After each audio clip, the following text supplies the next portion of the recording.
ที่อ่านกดไลค์กดแชร์คอมเมนต์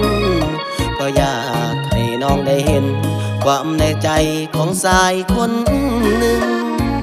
ติดตามน้องลาลอยจอบซองแล้วแอบซาบซึ้งหัวใจอายติดตึงสุดดึงบอกให้ติดตามอยากคอมเมนต์ถามว่าน้องคนงามมีแฟนหรือยังหัวใจก็อ่อนพลังเลยได้แต่หวังลมแรงโหลดรูปน้องลา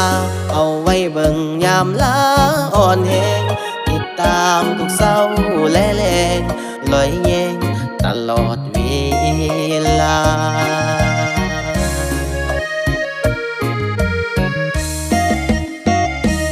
มอบให้น้องเป็นนางเอกในโลกออนไลน์ยกให้เจ้าได้สำนางฟ้าธิดาหน้าเฟซเทียบเจ้าคงบ่ได้สาวน้อยสาวใหญ่ทางอินเทอร์เน็ตนี่แหละคือสาเหตุความในหัวใจของอาย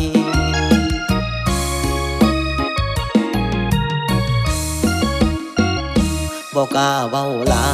คิดอยากอายสภาพเจ้าของได้เพียงจอบมองหน้าเป็ดน้องก็สุขใจก็ไล่ให้นี่ล่ะคอมเมนต์ไปหาก็บอกว่าจังใดเที่ยวกดสติกเกอร์หัวใจแทนความในใจของสายคนนี้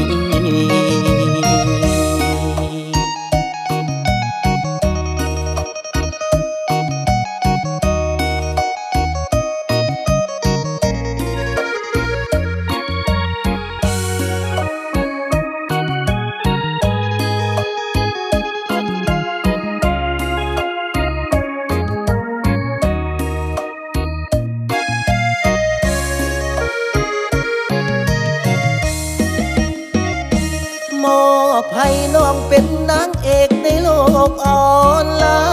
น์ยกให้เจ้าได้สำนางฟ้าธิดาหน้าเฟซเทียบเจ้าคงบ่ได้สาวน้อยสาวใหญ่ทางอินเทอร์เน็ตนี่แหละคือสาเหตุความในหัวใจ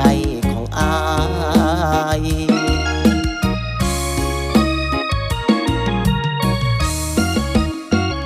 บอกกล้าเว้าลาคิดอยากอายสภาพเจ้าของได้เพียงจอบมองหน้าเป็ดน้องก็สุขใจก็ไล่ให้นี่ล่ะคอมเมนต์ไปหาก็บอกว่าจังใดเที่ยวกดสติกเกอร์หัวใจแทนความในใจของสายค